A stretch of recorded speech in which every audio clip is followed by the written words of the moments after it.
Considerando estar com você um privilégio, eu tenho esta oportunidade tão rica e importante de, outra vez, através do Falando ao Coração, vivermos em comunhão, debaixo da unção de Deus, para ministrar a palavra viva e rica na vida de cada um de vocês e orar por vocês no Falando ao Coração.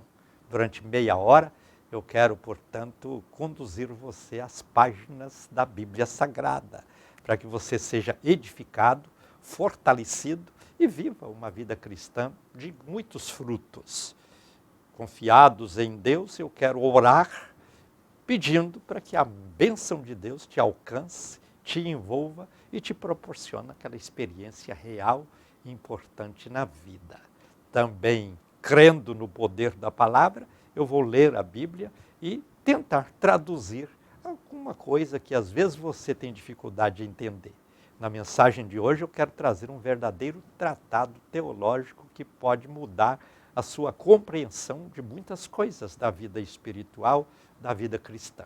Então vamos viver esta meia hora com muita fé, debaixo da graça, da unção, daquele que pode todas as coisas e desfrutar de um tempo novo, porque a presença de Deus nos fortalece. E quando nos fortalece, nós somos renovados, porque Deus age no interior com reflexos no exterior. Você já leu que um coração alegre aformoseia o rosto? Você já leu que a árvore boa só produz bons frutos? Você já leu que o Senhor está conosco todos os dias? Você já leu na Bíblia que o próprio Jesus está dizendo, estou na porta do seu coração, batendo, querendo entrar. Se você abrir a porta, eu vou entrar, eu vou fazer festa com você e você fazer festa comigo.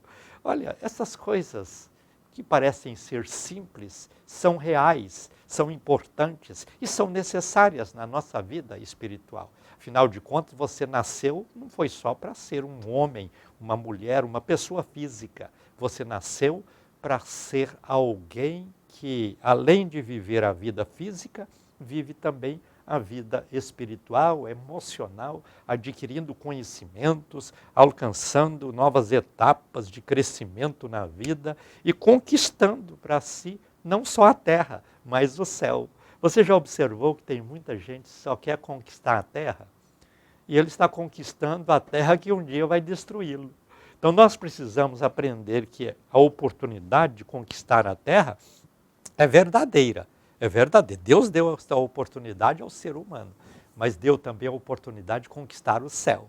Porque a terra destrói o corpo. E onde você vai repousar a eternidade? Porque você, além de corpo, tem alma e tem espírito. Então é importante você entender que uma parte vai morrer e a outra parte não morre. E se você não conquistar o céu, você acaba conquistando a terra, conquista fazenda, conquista lotes, conquista casas, conquista fama, conquista privilégios, conquista dinheiro, riquezas e coisas extraordinárias. E esquece que tudo isso você só vai gastar no corpo, mas o seu corpo cada dia envelhece e você sabe que um dia a morte chega e coloca fim e o que você preparou, para quem vai ficar? No máximo vai ser herança para alguém, mas você não vai desfrutar da eternidade tão preciosa e tão maravilhosa com Deus, porque você não conquistou o outro lado da vida. Então nós temos que cada dia entender que as conquistas são importantes, mas não podemos ficar só nas conquistas no reino humano. Temos que conquistar também no reino espiritual. Então você alimenta o corpo para cada dia ser forte, ser bonito, bonita, saudável, alegre, feliz, ser influente, ser alguém importante, ilustre, aplaudido, exercendo liderança, formando opiniões. Mas você tem também que entender que existe um mundo espiritual para ser conquistado. Você então conquista para o corpo, conquista para a alma e precisa conquistar para o espírito. Então nós precisamos entender, olha, nós nascemos para ser uma pessoa humana, física, terrena. Nascemos para com uma alma que procura adquirir conhecimento. Para isso você estuda, você acumula experiência, você vai agregando coisas importantes na vida, mas precisa conhecer também a Deus. Veja que a importância de conhecer a Deus é tão grande que o profeta Osés diz assim: conheçamos e prossigamos em conhecer ao Senhor.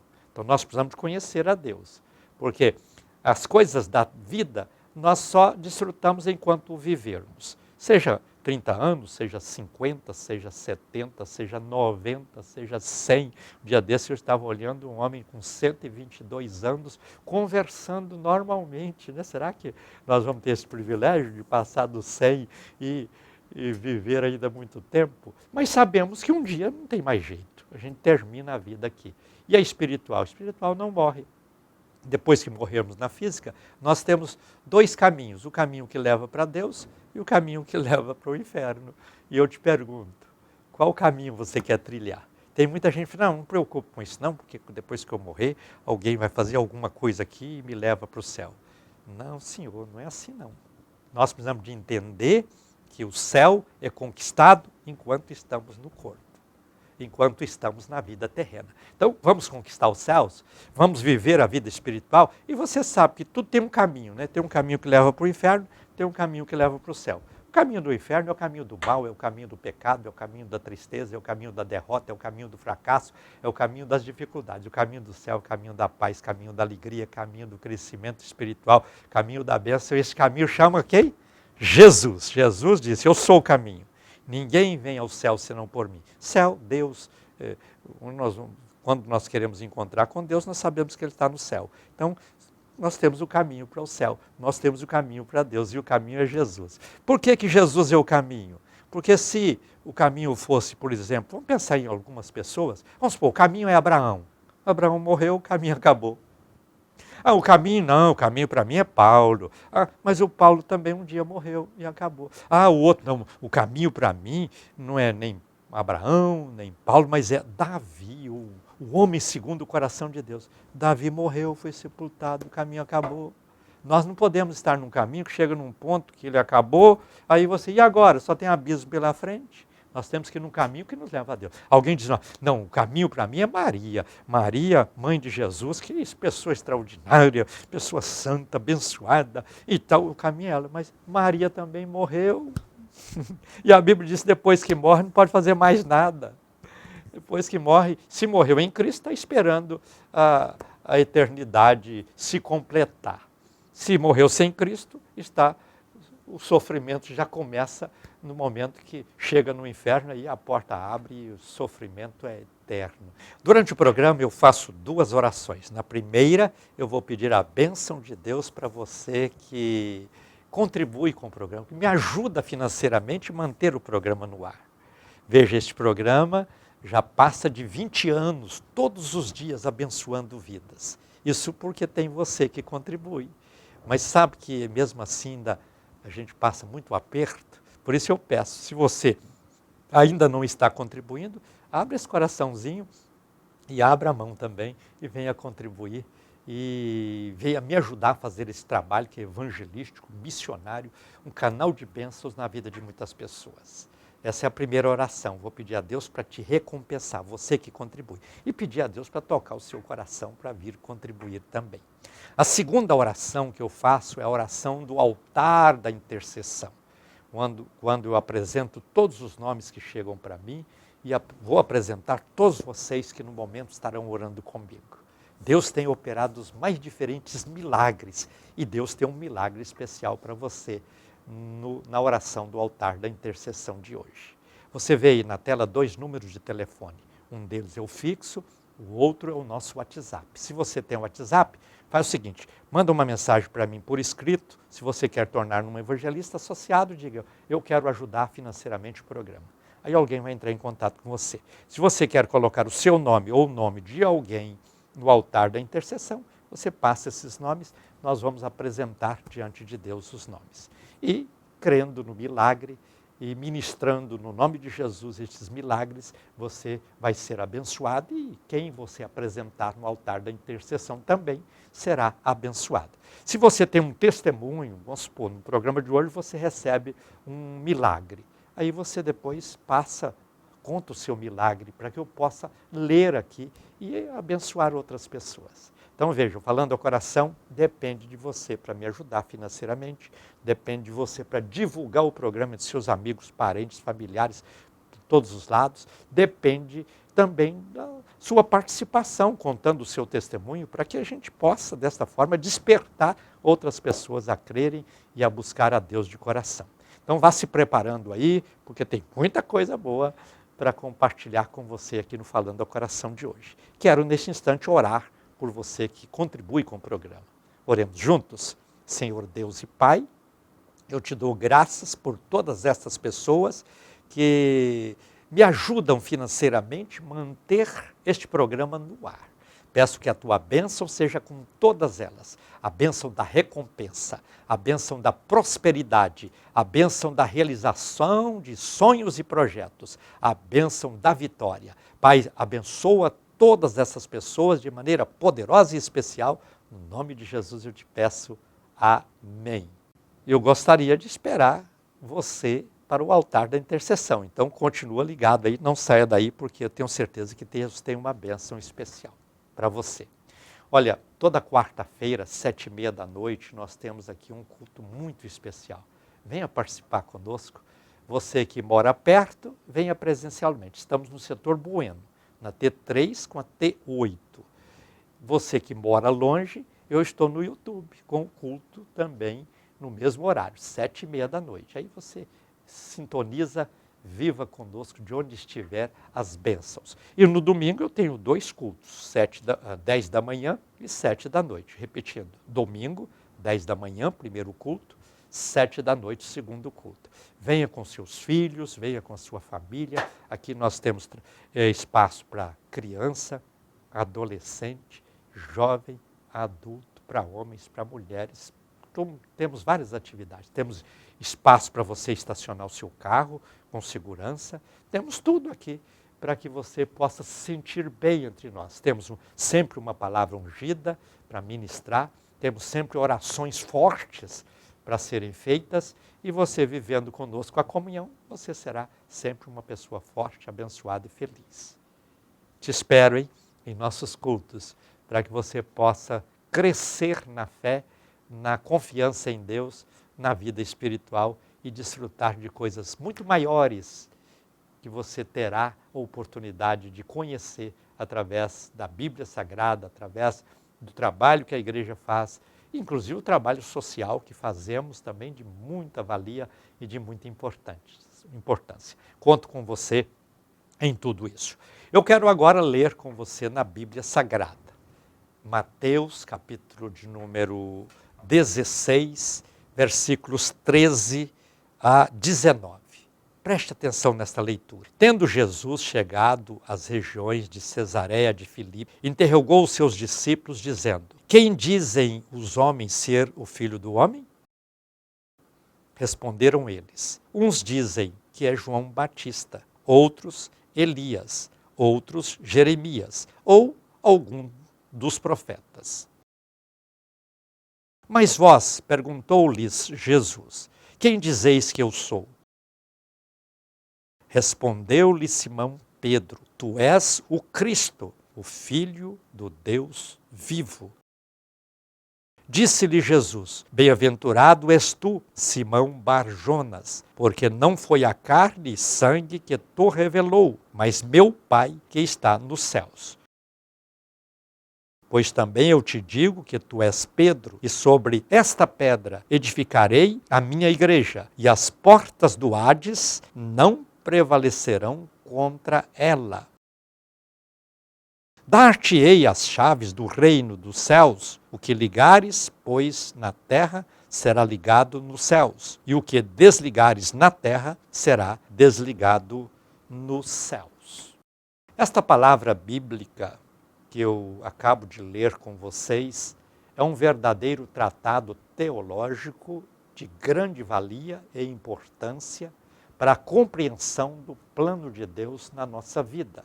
Primeiro, Jesus quis saber o que as pessoas pensam de mim. E aí eles fizeram uma pesquisa, saíram perguntando o que cada um pensava de Jesus, depois tabularam os resultados e disseram, olha, as pessoas aí fora estão dizendo, primeiro, que o senhor é João Batista. E em segundo lugar, estão dizendo que o senhor é Elias.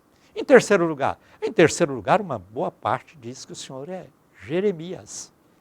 E tem mais alguém que falou alguma coisa? Não, tem aqueles que nós colocamos em quarto lugar, que diz que o senhor é um dos profetas. E Jesus avaliou todas aquelas respostas, claro,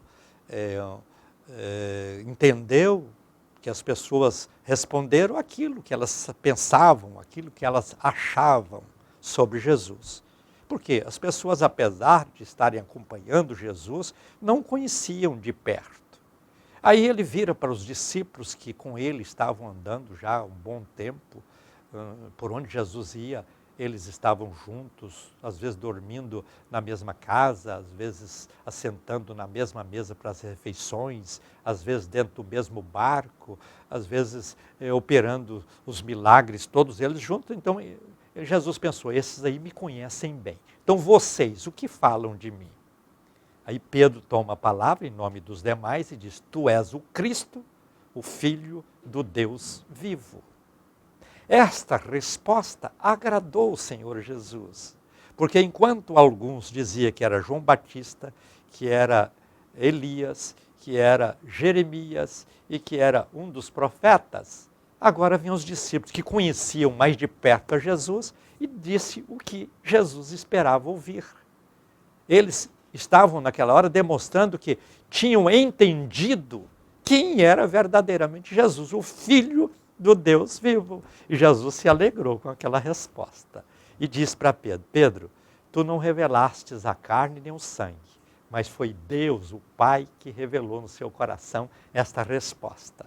Esta verdade imutável, esta verdade poderosa, esta verdade importante, esta verdade singular.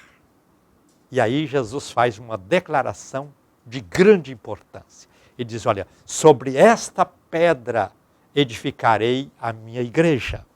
Veja que alguns estão entendendo isso aí, que Jesus se referia a Pedro. Pedro vem de pedra, mas Pedro é comparado com um pedrisco.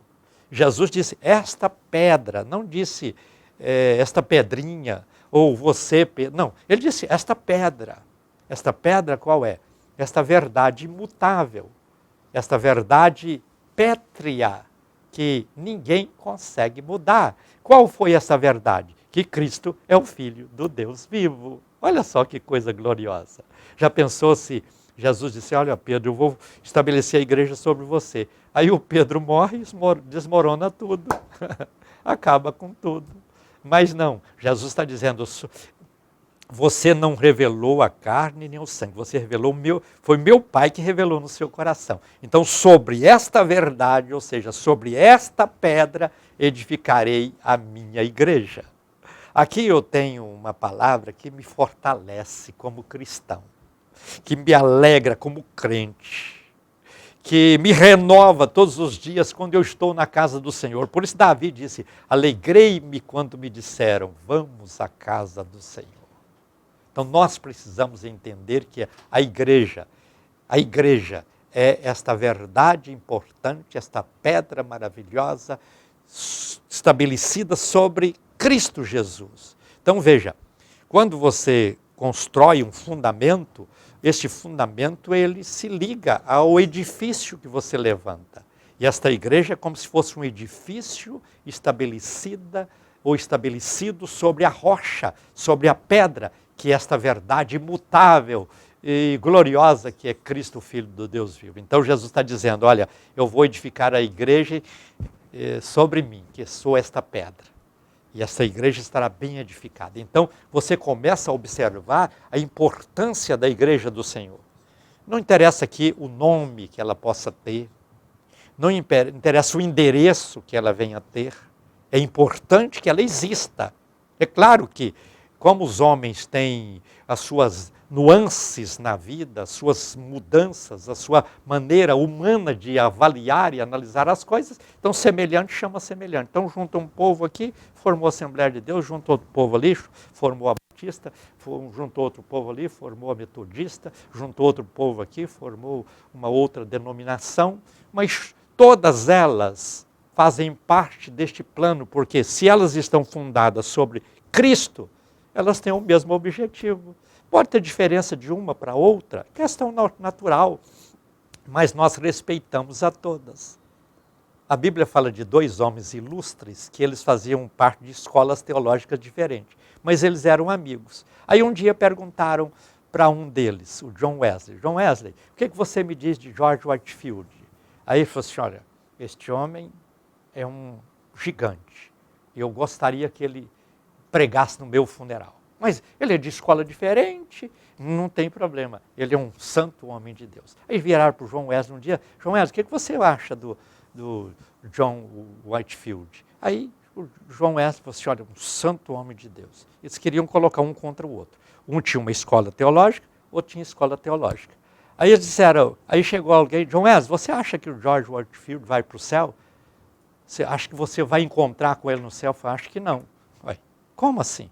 Não, porque ele vai estar tão perto de Deus que eu não vou conseguir chegar perto dele. Aí perguntaram para o George Whitefield, escuta, você acha que o John Wesley vai para o céu? Eu não tenho dúvida. Se ele não for, ninguém mais vai. É um santo homem de Deus. Então, nós temos as nossas diferenças, mas todos nós estamos no mesmo caminho. Seja da escola que for, eu estou seguindo o mesmo caminho que me leva a Deus. E aí nós precisamos de entender. Se eu tenho a Bíblia como regra de fé, se eu tenho Jesus como o caminho que me leva ao Senhor, se eu tenho Jesus, o único que pode salvar como meu Salvador, eu estou caminhando para o céu. E aí nós entendemos que a igreja do Senhor é a porta de entrada para o céu. Vou repetir.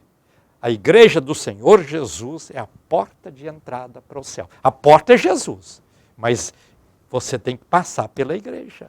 Você tem que passar e entrar neste caminho. Não tem como, o caminho que é Jesus, a porta que é Jesus, e você trilhar até chegar na presença de Deus. Então nós precisamos de entender estas verdades. Primeiro, a igreja está estabelecida sobre esta rocha, esta pedra, esta verdade. Cristo, Filho do Deus vivo. Não está sobre Pedro, não está sobre uma teoria, não está sobre uma filosofia, não está fundada sobre uma religião, nada disso. A igreja que vai morar no céu, a igreja que conduz os povos, as pessoas a Deus, é aquela que foi fundada em cima da rocha verdadeira, que é Cristo, o Filho do Deus vivo. Aí Jesus diz em seguida, te darei as chaves. Aquele que você desligar, será desligado lá. Aquilo que você ligar, será ligado lá. Aí alguém diz, não, Pedro está no céu com a chave na mão, um molho de chaves. Aí sempre apresenta a figura como sendo Pedro com aquele molho de chave na mão. Não, o Senhor não deu a chave para Pedro, porque se desse para Pedro, o Pedro morre, aí quem que vai ocupar o lugar dele? Então, Deus deu a chave para quem? Jesus está falando aqui de igreja. Então, a igreja tem a chave. Aí quando você ouve alguém falando assim, olha, não precisa estar em igreja, não precisa fazer parte de igreja, porque a igreja foi invenção humana. Não, quem inventou a igreja foi Jesus. Ele mesmo disse, edificarei a minha igreja sobre esta pedra. E depois disso, dá a chave para a igreja. E a igreja tem essa capacidade de ligar e desligar. Então nós precisamos entender que precisamos fazer parte de uma igreja. Nós temos que servir a Deus nesta igreja, nós temos que, nesta igreja, viver a comunhão entre as pessoas e, consequentemente, com Deus. Nós precisamos da igreja, não podemos ser desta forma, de pensar que não precisa de igreja. Então, veja, infelizmente, estatisticamente, me falam sempre, olha, tem mais gente que diz crente fora da igreja do que dentro da igreja. Infelizmente, estão desligadas dos céus. Porque, para ligar os céus, você tem que estar na igreja que o próprio Senhor Jesus fundou. E aí alguém pergunta, qual que é a igreja verdadeira, qual que é a igreja melhor? Olha, a igreja tem uma marca. Igreja que agrada a Cristo, que é porta de entrada para os céus, que anuncia Cristo é a igreja que tem a Bíblia como regra de fé. Tem igreja que tem um livrinho aqui de lado. O livro, se a Bíblia diz uma coisa, o livro diz outra, não, fica com o livro. Não. A igreja correta, a igreja verdadeira, a igreja que está fundada sobre a rocha, a igreja cujas pessoas ali podem ser ligadas ao céu ou desligadas, se afastar, é aquela igreja que tem a Bíblia como regra de fé. Não precisamos de um livrinho. Lógico que tem muitos livros escritos por grandes escritores que nos ajudam a compreender a Bíblia. Mas a Bíblia é o livro maior. Rui Barbosa, falando sobre a Bíblia, disse, se eu coloco a Bíblia debaixo dos livros, ela é a base dos livros. Se eu coloco a Bíblia no meio dos livros, é o coração dos livros. Se eu coloco a Bíblia sobre os livros, ela é a coroa dos livros. Então este é o livro singular. É o livro mais importante, a Bíblia Sagrada, a Palavra de Deus. E nós precisamos de entender isso. Então, quer uma igreja verdadeira? Observa se ela tem a Bíblia como regra de fé. Se tem, entra lá, serve a Deus, seja fiel, seja um dizimista, oferta, contribua, ajuda no trabalho da igreja, cresce em conhecimento sobre Deus, ministério, estuda a palavra e seja um canal de bênçãos. Este é o caminho. Então, veja, Jesus disse, olha, eu vou te dar as chaves foram dadas para a igreja. Se eu quero estar ligado ao céu, eu preciso fazer parte de uma igreja. Quando você encontra alguém e que você pergunta, escuta, você é crente? Ela fala, sim, graças a Deus sou. Segunda pergunta que você faz, qual a sua igreja? Aí tem aquele que fecha o semblante, isso não tem igreja. O outro diz, eu sou da igreja tal. Então, é importante que tenhamos uma igreja onde nós podemos dizer, ali é o meu domicílio espiritual. Você tem o domicílio residencial, que é a sua casa, e tem um domicílio espiritual, que é a igreja que você faz parte. Viva, portanto, dentro da sua igreja. Se você está sem igreja, procure uma igreja que tenha a Bíblia como regra de fé. Se você nos procurar na Betel, será um prazer tê-lo conosco. Ou se você mora longe de nós, procure uma igreja próxima aí à sua casa e faça parte, porque a igreja é um meio pelo qual você pode conhecer a Cristo, pode ter Cristo como porta, como caminho, para que você possa desfrutar de uma eternidade plena com os céus. Chegou o momento de orarmos juntos no altar da intercessão. Quero aqui ungir a minha mão, vou estendê-la no vídeo e vou ministrar a bênção de Deus sobre todos vocês. Oremos com fé, Senhor Deus e Pai. É na autoridade do nome de Jesus que clamo a Ti nesta hora, para que as bênçãos do Senhor alcancem todas estas pessoas cujos nomes estão sendo apresentadas diante do Senhor, todas essas pessoas que oram comigo, alcança-as onde elas estão e manifesta o teu poder, a tua graça, a tua virtude e a tua bênção. Em nome de Jesus eu ministro cura, em nome de Jesus eu ministro salvação, em nome de Jesus eu ministro libertação, em nome de Jesus eu ministro portas abertas e grandes vitórias na vida de cada um. Sê com todos estes teus filhos e filhas, no nome de Jesus eu te peço, amém. Chegando ao final do Falando ao Coração de hoje, deixo com você o meu abraço ungido, fica na paz do Senhor Jesus, tem o melhor de Deus acontecendo na tua vida e diga comigo, a vitória é nossa pelo sangue de Jesus.